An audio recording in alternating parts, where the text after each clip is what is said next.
আসসালামু আলাইকুম। অবশেষে ঘুরতে ঘুরতে চলে আসলাম আমাদের চুয়াডাঙ্গা জেলায় সেই বিখ্যাত বাংলাদেশ কৃষি উন্নয়ন কর্পোরেশন বিএডিসি ফার্ম। এখানে বীজ উৎপাদন করা হয়। এই জায়গাতে কি সুন্দর একটা পরিবেশটা আপনারা দেখেন, মনোমুগ্ধ জায়গা। ঘুরতে ঘুরতে চলে আসলাম। আসলে এরকম জায়গায় সবাইকে নিয়েই কিন্তু ঘোরা যায়, বিকালে সকালে আরও ভালো লাগে। চারিদিকে কিন্তু ধান আর ধানগুলো সব কেটে ফেলছে।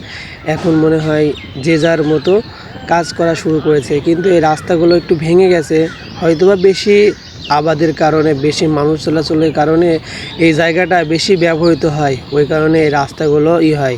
যদি রাস্তা যদি সুন্দর হয়, তার ভেতরে দিয়ে এই নারকেল গাছগুলো যদি রং করে দেয়, তাহলে এইগুলো দিয়ে আরও ভালো লাগে। আসলে এখানে না আসলে আপনারা বুঝতে পারবেন না আমি চুয়াডাঙ্গা জেলাতে আছি। আপনারা যদি এখানে আসতে চান তাহলে আসতে পারেন। এই জায়গাটা অনেক ভালো। বিএডিসি ফার্ম, এখানে বীজ উৎপাদন করা হয়। সব নানান ধরনের ধান এখানে আছে, সারিবদ্ধভাবে মেশিন দিয়ে সব ধান কাটে। আমরা তো গ্রামের মানুষ, ধান কাটি দেখা যাচ্ছে জোন দিয়ে বিচলি করার জন্য। এখানে বিচলি করে না, মেশিন দিয়ে সব মাঠকে সব ধান এইভাবে কেটে ফেলে।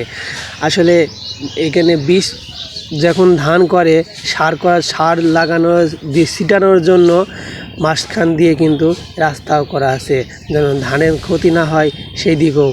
এই যে পাশ দিয়ে ছোট ছোট নলকূপ মতো দেখা যায়, বোরিং থেকে পানি যায়। প্রত্যেকটা ভুঁইতে সেট করা আছে কিভাবে পানি যায়, কিভাবে কি করে। ভিডিওটা আপনার যদি ভালো লাগে লাইক কমেন্ট শেয়ার করবেন।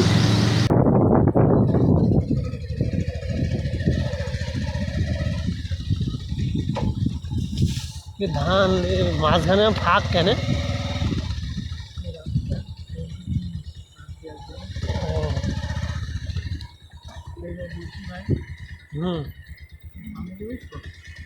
মানে ও ওদিকে চলে।